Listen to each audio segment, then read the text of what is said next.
You will return, Minotaur. All ye who enter here. You're looking lost.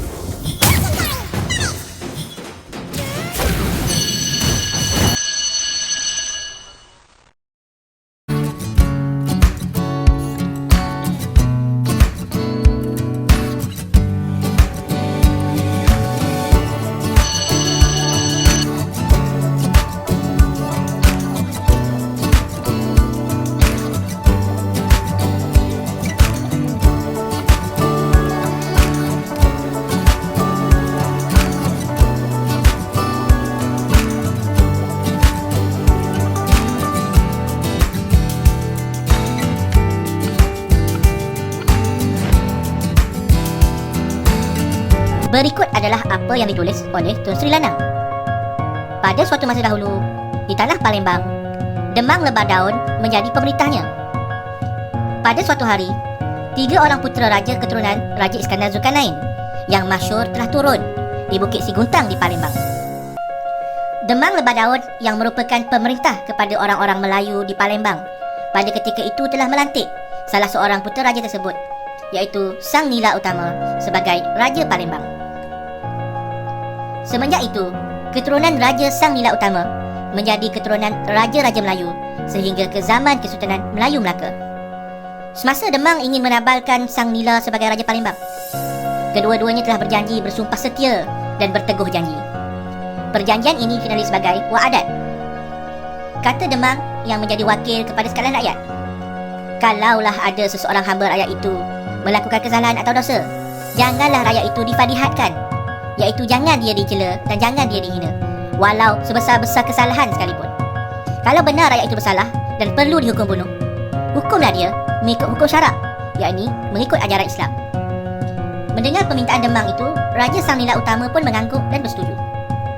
Baginda pun bertitah, baiklah bersetuju, tetapi dengan syarat, iaitu seseorang hamba Melayu itu haruslah sentiasa taat kepada rajanya dan jangan sesekali mendahaka kepada raja.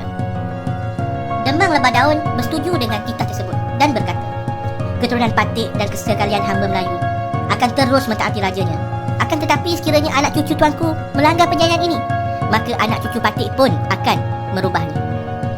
Akhirnya, kedua-duanya iaitu Raja Sang Nila Utama dan penghulu Demang Lebar Daun bersetuju dengan perjanjian yang disebut Wa'adat itu. Semenjak itu, Wa'adat ini menjadi panduan zaman berzaman kepada orang-orang Melayu dalam mempertahankan institusi beraja sehingga ke hari ini. Apakah yang kita boleh pelajari daripada peristiwa ini? Pertama, seorang raja itu adalah berdaulat.